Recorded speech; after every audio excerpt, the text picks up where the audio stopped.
entrada de outro código G que esteja programado em algum ponto desse determinado programa e anule o código G anterior, né? Vou passar um exemplo também para vocês nessa questão do modal e não modal. Nessa programação aqui eu não tenho isso, tá? Mas eu já vou passar também para vocês na sequência para vocês entenderem como fica um pouco mais fácil esse entendimento. Tá certo? Então deixa todo mundo já conseguiu copiar aqui. Acaba de copiar, que daí a gente já apaga. E aí nós desmembramos então esse pequeno programa. E aí trabalhamos, identificamos já alguns códigos que são modais. E aqui nós temos códigos que são não modais também, tá? Então a gente faz uma outra, em cima desse programa a gente já consegue fazer um outro trabalho também, tá? Em cima dessa questão, para vocês verificar e entender bem certinho.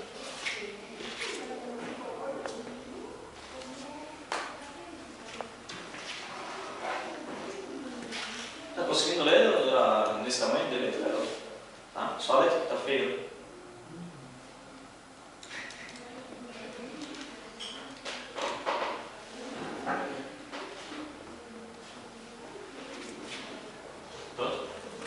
Então vamos lá, pessoal. A identificação do programa está tranquilo, né? Não tem erro isso aí, né? A gente depois, quando for fazer alguns ensaios lá na máquina, a gente pode tentar inserir um programa com um código que a máquina não está liberada para vocês verificar realmente o que está acontecendo, né? No cabeçalho, essa aqui, indiferente das máquinas que nós formos usar, tanto o Nerdini quanto o Home, tá? Do jeito que está montada essa programação aqui vai funcionar nas duas máquinas. Algumas têm algumas peculiaridades, mas a gente vai fazer os programas de uma forma simplificada, que nas duas máquinas é possível fazer essa programação, tá? Se eu fizer essa programação vai funcionar tanto em uma quanto na outra, ok? Então vai ter essa possibilidade, certo? Então nós temos aqui no cabeçalho, nesse primeiro bloco, ok? 4 códigos G. Okay? Antigamente os códigos G não poderiam ficar no mesmo bloco, eles teriam que ser sempre em blocos separados. Então a gente ia ter uma linha G21, depois ponto e vírgula, outra linha G40, outra linha G90 e outra linha G99. Agora já é possível colocar vários códigos G na mesma linha, certo? Depois teve uma época que alguns G modais poderiam ficar na mesma linha e o que não era modal ficaria separado, tá? Hoje a gente consegue colocar modal e não modal mais em um G na mesma linha, sem problema nenhum, não vai estar erro na hora da programação, tá? Então no cabeçalho nós temos 4 códigos aqui: G21, G40, G90 e G99. Bem comuns esses códigos aqui, né? Cada um deles tem um significado. Agora a gente vai começar a entender, aprender uma outra língua. Qual que é essa língua? A linguagem da máquina mesmo, né? G21 é quando eu trabalho com valores em milímetros, ok? Então meus valores em milímetros. Ou a gente vai estar trabalhando no sistema métrico, ok? Tranquilo? Então eu vou colocar um valor 20, né? Coloquei aqui, nessa linha aqui, ó, x80, é uma posição 80, tá? 80 o quê? Milímetros, certo? Por que é milímetros? Porque eu, antes de começar a entrar nas coordenadas efetivamente, eu falei para a máquina que eu quero que você faça com que todas as posições sejam em milímetros. G40, ele desliga, olha só, aí já começa, né? Desliga a compensação de raio. Isso aqui tudo por ordenamento, tá? G40 desliga a compensação de raio. Depois a gente vai dar uma verificada. Vocês fizeram descobriram como é que a gente faz para pedir uma ferramenta? Você lembra que na escrita da ferramenta tem um lugarzinho lá que a gente tem que colocar o raiozinho dela, que é difícil de ver, ao olho nu, né? Que a gente seria mais fácil medir. Então aquele raio de ponta, ele dá uma diferença bastante grande nas peças quando a gente não compensa aquele raio. A máquina precisa saber de qual que é o valor daquele raio, porque na hora dela fazer uma circunferência ou dela fazer um chanfro, a gente vai perceber que uma peça que foi compensada o raio fica diferente daquela que não foi compensada. Tá?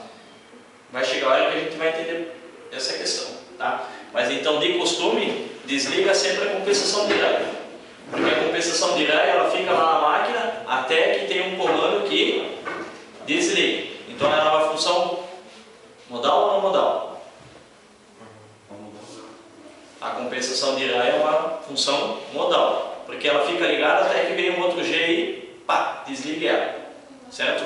Quando chegar no final do programa e voltar, a compensação continua ativa, não desliga.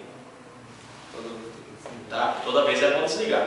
Tá? E a gente já desliga aqui no começo do programa, para quê? Para não ter nenhum erro, para não ter nenhuma colisão. Ah, eu vou desligar um pouquinho antes de chamar a ferramenta. Não, vamos usar de costume, sempre desliga. Mesmo que durante o programa a gente desligue, coloca aquele G40 que é para garantir. Tá? Então, antes de começar a máquina efetivamente a se movimentar, quando ela processa as primeiras informações, uma das primeiras informações que ela vai processar é desliga compensação de raio. Tá? Porque uma coisa vocês têm que pensar, a gente tem uma pastilha triangular. Nossa, que triangular. Ok? Mas então essa pastilha triangular ela não tem o canto vivo aqui. A máquina, se a gente não ligar a compensação, ela acha que a gente trabalha com esse canto vivo.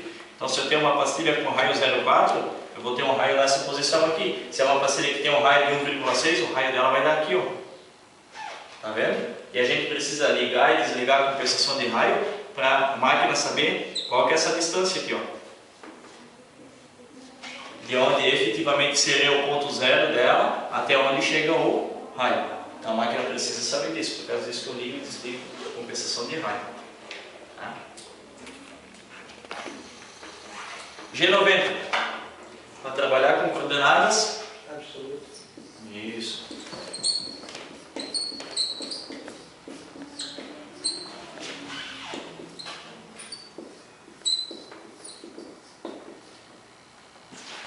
Aí, isso aqui já fica comum para vocês, né?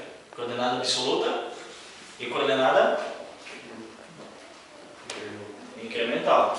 Né? Agora, o que eu estou dizendo para a máquina? Né? O comando. O comando faça com que a máquina trabalhe em coordenadas absolutas. Por quê? Porque a minha programação em você vai ser em coordenadas absolutas. Ah, mas tem um pequeno momento que eu quero usar uma incremental para fazer um detalhezinho. Posso usar? Posso. Mas vai prevalecer a coordenada absoluta. Tá? Ou vai ser absoluta ou vai ser incremental. Ok? No caso do torno, a gente pode usar outras letras, né? A gente pode usar o U e o W. Né? Se eu colocar um W, a máquina já sabe que automaticamente aquela coordenada vai ser incremental. Mas todo o restante do programa vai ser em absoluto. Então eu não desligo o G90. Tá? Não precisa desligar ele para usar uma incremental. Eu só uso uma letra que a máquina, o comando, já entende que aquele deslocamento lá vai ser em incremental. E G99, que é para trabalhar, né, com avanço. No caso vai ser só o avanço, né, em milímetro por rotação. Tá? Então como que eu vou especificar o meu avanço? O meu avanço vai ter que ser dado em milímetro por rotação, exatamente do jeito que o fabricante indica, né, a ferramenta lá na caixinha de insertos. Lá na caixinha de insertos ele fala assim, essa ferramenta suporta um avanço de 0,15 milímetros por rotação. Tá? Vai trabalhar com avanço. Né? Popular F minúsculo e M minúsculo, né? Avanço. Tá? Então essa primeira linha, esse primeiro bloco aqui do cabeçalho é para isso aí. A máquina já vai ter que ficar esperta para trabalhar alguns detalhes. Trabalha em milímetro, desliga a compensação de raio, quero que o meu programa seja em coordenada absoluta e quero que você trabalhe com os avanços em milímetro por rotação. Certo? São funções modais que eu tenho nesse tipo de programa, ok? Eu poderia estar trabalhando com avanço em milímetros por minuto, que ficaria mais difícil de calcular, mas há possibilidade. Eu poderia estar trabalhando com coordenadas incrementais. Eu poderia estar trabalhando com os valores em polegar. Aceita? Aceita. Ok? Não é o nosso caso. Muito bem. Depois, no segundo bloco do cabeçalho, eu tenho uns outros códigos aqui. G0, X150, Z de 150.